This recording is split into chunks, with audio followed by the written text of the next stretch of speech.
सबसे पहले चलते हैं पूनम महाजन जी, सांसद है 2 बार की भारतीय जनता पार्टी की, साथ ही साथ भारतीय जनता युवा मोर्चा की राष्ट्रीय अध्यक्ष रह चुकी है। पार्टी के कद्दावर नेता प्रमोद महाजन की बेटी भी है। ये इनका दूसरा मैं आपको परिचय दे रहा हूं। सबसे पहले पूनम जी, मैं आपसे समझना चाहूंगा कि आपने आज कांग्रेस के नफरत का बही खाता सामने रखा। मुझे बताइए, इस बही खाते को सामने रखने की क्या जरूरत है? क्या इसलिए क्योंकि 23 को विपक्षी पार्टियां मिल रही हैं तो आपको लग रहा है कि राहुल गांधी पर हमला किया जाए? जी, हमला करने की जरूरत नहीं किसी पे। नफरत करने वाले लोग जब मोहब्बत की दुकान के बारे में बात करते हैं तो मुझे लगता है ये नफरत के सौदागर अपनी देश की छवि खराब करने के लिए विश्व भर घूम फिर रहे हैं, पिटारा बना रहे हैं जहां पे कि भारत कितना दुखी है। लेकिन सबसे महत्वपूर्ण बात इस खत से हम दिखा रहे हैं कि एकमेव नेता इस देश में है जो मोहब्बत की दुकान की बात करता है और उनकी पीढ़ी दर पीढ़ी नफरत की सौदेबाजी करके ही राजनीति कर चुकी है। उनके बारे में हम तथ्यों के साथ एक खत लिखे हैं।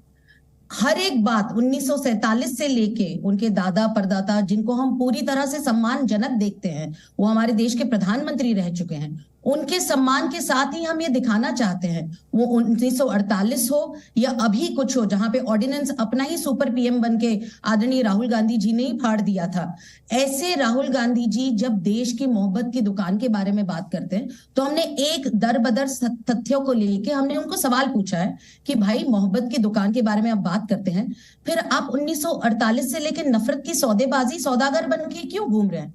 उनका सपना देश का प्रधानमंत्री बनने का हो सकता है क्योंकि कांग्रेस परिवार है, परिवार कांग्रेस है। सिर्फ कांग्रेस पार्टी परिवार के लिए है, गांधी परिवार, और गांधी परिवार कांग्रेस पार्टी के लिए। ये तो उनकी प्राइवेट लिमिटेड पार्टी के विचार चलते रहते हैं। लेकिन हम उनको सवाल पूछना चाहते हैं, एक्स एमपी श्री राहुल गांधी जी को, कि आप भारत के बाहर जब जाते हो, जब भारत को एक ब्राइट स्पॉट पूरे विश्व में देखा जा रहा है, हर जगह भारत के बारे में बहुत अच्छे रूप से देखा जा रहा है, हर विश्व का नेता भारत के साथ जुड़ना चाह रहा है, तो आप भारत की छवि क्यों खराब करना चाहते हैं? आपको थोड़ी तो लज्जा आनी चाहिए उसके लिए।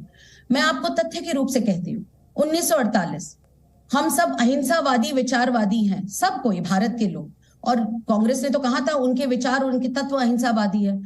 तो हमारे महात्मा गांधी जी की जब हत्या हुई तो महात्मा गांधी जी की हत्या होने बाद ये महाराष्ट्र में कौन सी नफरत की सौदेबाजी कांग्रेस के लोगों ने की जहां पे हजारों मराठी लोगों को मारा गया?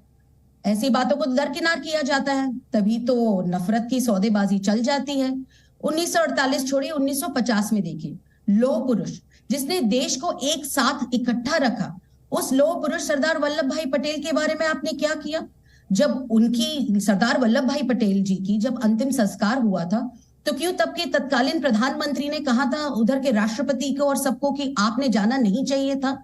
ये सारी चीजें मैं कोई अपनी मनगढ़ंत से तो चीजें बता नहीं रही हूं, ये सारी चीजें तथ्यों को लेके मैं आगे बढ़ाना चाहती हूँ।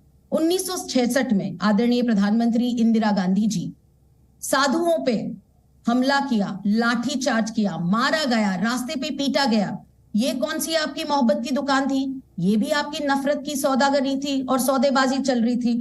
1900 आप इस 75 की बात देखिए, 25 जून को अभी इतने साल हो रहे हैं जहां पे मेरे पिताजी भी थे और भारत का हर एक युवा जो एक सवाल सरकार को पूछना चाहता था और बिलीव करता था, विश्वास करता था कि ये लोकतंत्र है, तभी 1975 में क्यों सबको जेल में डाला गया? जो कोई गांधी परिवार के खिलाफ सवाल पूछेगा तो वो जेल में डालेगा। तो ये मोहब्बत की दुकान थी आपकी या ये नफरत की आपकी सौदेबाजी थी? आप हर वक्त दरकिनार करते जाते हैं, हम तो तथ्य से आपको सवाल पूछे।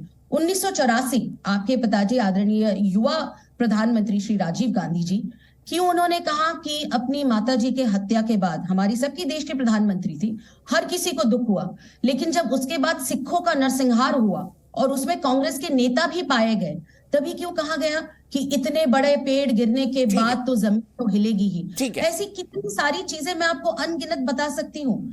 हमारे महात्मा के बारे में जब ये कर सकते हैं, और हमारे संविधान के पिता आदरणीय डॉक्टर बाबा साहेब अंबेडकर, उनके बारे में तो पूरा विश्व जानता है कैसे उनका चुनाव हराया गया, कभी उनको वो सम्मान नहीं मिला जिन्होंने हमें संविधान दिया। जिस संविधान से मैं बोल सकती हूँ वो राहुल गांधी जी बोल सकते हैं। उस संविधान पिता को 1990 में भारत रत्न दिया गया, वो भी आपकी सरकार नहीं थी।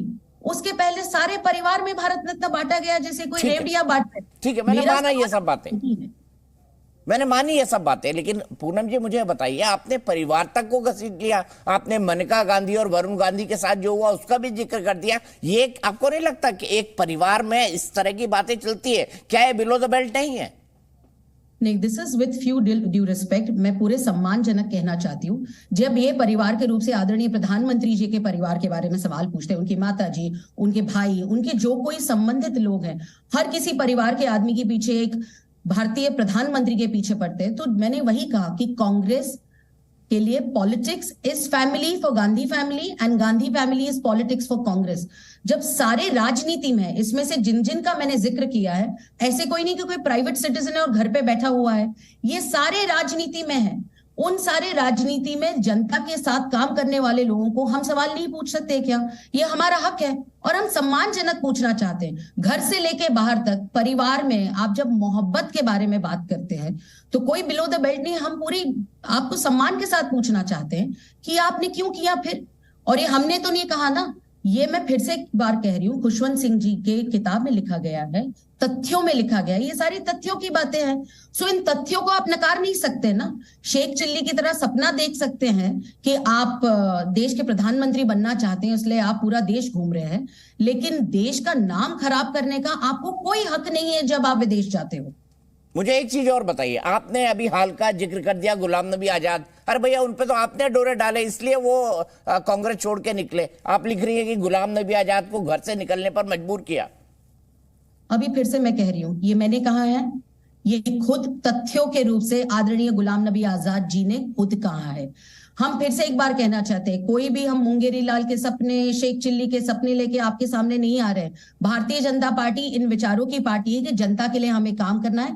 प्रधानमंत्री जनता के लिए काम करते हैं, हम सब सांसद, हर एक कार्यकर्ता जनता के लिए काम करता है। जहां गलत है कहना हमारा हक है, यही लोकतंत्र हमें सिखाता है। लोकतंत्र ये भी सिखाता है कि ये प्राइवेट लिमिटेड जो कांग्रेस पार्टी है, जो हर वक्त कहती है कि हम स्वतंत्रता के साथ, हम स्वतंत्रता सेनानी हमारे साथ है, तो मैं विश्वास रखती हूँ और मैं सम्मान देती हूँ। आपके परिवार में जो जो स्वतंत्रता में थे, उस सारे लोगों को मैं सम्मानजनक नमस्कार करती हूँ। तो क्यों स्वतंत्र वीर सावरकर को आप इतनी हीन रूप से उनके बारे में बात करते हैं? आपको कभी सिखाया नहीं कि मोहब्बत की दुकान में कि हर एक किसी ने स्वतंत्रता संग्राम में अपनी जिंदगी दी, प्राणों की आहुति दी, जिस प्रकार से आहुति दी, उन सबका सम्मान करना हमारी भारत की संस्कृति है। तो संस्कृति के रूप से ही ये सारे उदाहरण, वो भी फिर से एक बार कह रही हूँ, मैंने कुछ मनगढ़ंत कुछ नहीं लिखा है। मैं कोई आदरणीय राहुल गांधी जी की तरह सुपर पीएम बन के प्राइम मिनिस्टर का कोई अध्यादेश फाड़ रही हूँ। मैं ये सारे तथ्यों के रूप से पढ़ के आपके सामने ये खत रख रही हूँ और आदरणीय राहुल गांधी जी को इस सवालों के जवाब मांगना चाहती हूँ। दो आखिरी छोटे छोटे सवाल। सबसे पहले, आपने एक जगह लिखा है वरुण गांधी की शादी में न्योते के बाद भी गांधी परिवार नहीं गया। अरे भाई, ये किसी का व्यक्तिगत डिसीजन हो सकता है, इसको राजनीति से क्यों जोड़ना? उनका व्यक्तिगत डिसीजन है कि राहुल जी जाएं, प्रियंका जी जाएं, सोनिया जी जाएं, वो नहीं गए, ठीक है, उनके परिवार में एक अलगाव है। ठीक है, जवाब ना दे, लेकिन इस बात का जवाब जरूर दे। जब खुशवंत सिंह जी ने लिखा हुआ था कि परिवार के साथ कैसे काम किया गया, आज भारतीय जनता पार्टी के वो सांसद हैं, अच्छे रूप से भारतीय जनता पार्टी के साथ काम कर रहे हैं। जब आप पूरी पार्टी में अपना परिवार समेट रहे हैं, क्यों आपकी एक कंपटीशन में दूसरे परिवार को आप लाना नहीं चाहते हैं? आप कभी उस परिवार के साथ जुड़े हैं? तो इसी परिवारवाद को हम सवाल पूछ रहे हैं। वो भी सांसद है, आप भी सांसद थे, और जिस अध्यादेश को आपने फाड़ा है उस रूप से आपका क्या भविष्य बना है, ये आपके सामने है। तो मैं कोई बिलो द बेल्ट पूरे सम्मानजनक रूप से सवाल पूछ रही हूँ कि आप हर वक्त किसी और पे एक बहुत ही हीन रूप से टिप्पणी करते हैं, प्रधानमंत्री जी पे करते हैं, हर किसी पे करते हैं। हम आपको तो सवाल पूछ रहे हैं, आप दूसरों के परिवार में जब झांकते हैं तो हम आपको सम्मानजनक पूछ रहे हैं कि आप अपने परिवार में क्या करते हैं। मेरा कोई इसमें कोई व्यक्तिगत टिप्पणी का कोई इसमें हमारा विचार नहीं है। आखिरी चीज, 2024 के लिए तमाम विपक्षी दल एक हो रहे हैं। उनका आर्ग्यूमेंट यह है कि देखिए 33 से 36% या 37%, मान लीजिए 40% वोट मिलता है बीजेपी को ओवरऑल, हम तो उनके खिलाफ तो 60% जाता है, ये 60% इकट्ठे हो रहे हैं तो बीजेपी को हरा देंगे। आखिरी सवाल पूनम जी। सर, ये अंकगणित अभी ना करे तो ही अच्छा है। हम सब जानते हैं विपक्ष एक दूसरे के साथ कितना साथ में रहना चाहते हैं और विपक्ष में कितने सारे प्रधानमंत्री के कैंडिडेट बैठे हुए हैं। पहले वो एक साथ बैठ तो ले। मैं आपको पूरे देश की छवि बता सकती हूँ, आपको गणित के रूप से बता सकती हूँ, आप दक्षिण भारत में भी ले। आपको लगता है डीएमके, बीआरएस, ये सारी पार्टियां चाहेंगी कि कांग्रेस का प्रधानमंत्री बने? आप चाहेंगे कि केरल में कांग्रेस में एक वायनाड छोड़ के कभी कांग्रेस को याद आया कि वायनाड के बाहर भी केरल कांग्रेस है, केरल के लोग हैं, उनका भी कुछ करना चाहिए। आप जहां जहां देखेंगे, आप नॉर्थ ईस्ट में, पूर्वोत्तर राज्यों में देखोगे, उत्तर प्रदेश में कांग्रेस में खुद के घर में इतनी आग लगी हुई है, वो राजस्थान हो, मध्य प्रदेश हो, हर प्रदेश हो, छत्तीसगढ़ हो, वो खुद पहले अपनी घर की तो आप ठीक कर ले, फिर देखा जाए कि आपके साथ कौन से साथ चलने वाले हैं, फिर बाद में इसका विचार किया जाएगा। और ये अंकगणित बहुत गलत है। भारतीय जनता पार्टी आप 36, 40, 60 पे मत आई है, 50% से ज्यादा वोट लेके भारतीय जनता पार्टी फिर से जनता के प्यार और आशीर्वाद से और विश्वास के रूप से 2024 में प्रधानमंत्री नरेंद्र मोदी फिर से सरकार में आके जनता की सेवा में आए। जी न्यूज़।